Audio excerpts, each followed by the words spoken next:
उसे बचपन से सिखाया गया कि पर्दा उसकी हिफाजत है।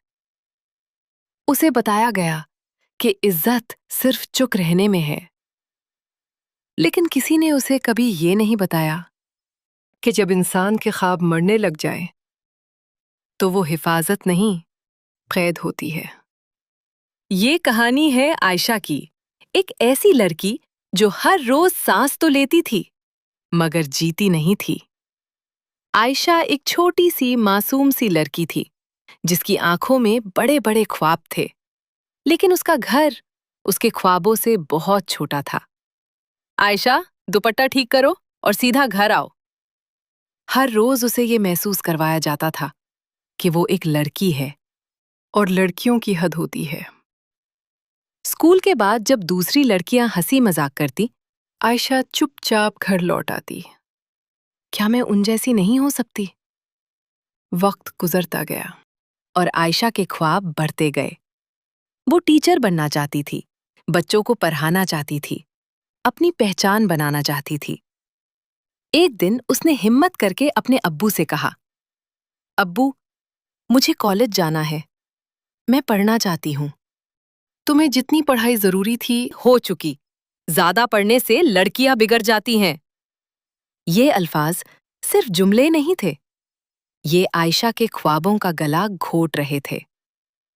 आयशा अपनी माँ के पास जाती है। अम्मी, आप अब्बू को समझा क्यों नहीं देती? बेटा, मैं तुम्हारी तकलीफ समझती हूँ, लेकिन हम इस सोसाइटी के खिलाफ नहीं जा सकते। लेकिन अम्मी, मेरी जिंदगी का क्या? कभी-कभी जिंदगी सैक्रिफाइस का नाम होती है। उस दिन आयशा को समझ आ गया कि उसकी लड़ाई उसे अकेले ही लड़ना होगी। एक दिन घर में मेहमान आए। आयशा को समझ नहीं आया, लेकिन उसकी जिंदगी का फैसला हो चुका था। हमने तुम्हारी शादी फिक्स कर दी है। क्या? इतनी जल्दी? ये तुम्हारे लिए बेहतर है। मगर अब्बू, मेरी मर्जी। लड़कियों की मर्जी नहीं होती। उस पल आयशा के अंदर कुछ टूट गया। शादी हो गई। आयशा ने सोचा शायद अब जिंदगी बदल जाए, लेकिन यहां अपनी मर्जी नहीं चलती, समझी? तुम्हें जॉब या पढ़ाई की जरूरत नहीं, घर संभालो, वही तुम्हारी जिम्मेदारी है।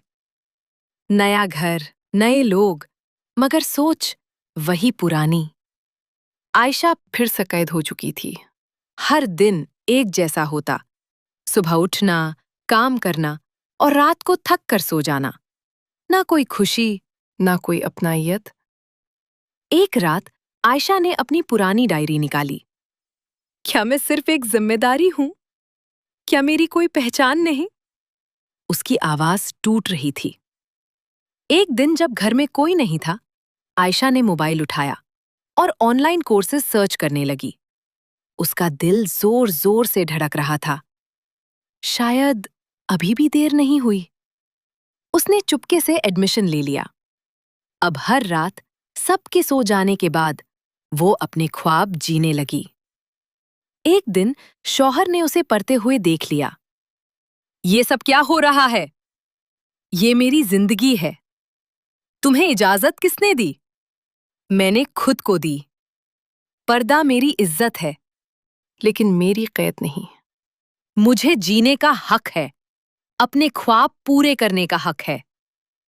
ये पहली बार था जब आयशा ने डर के आगे जीना चूज किया।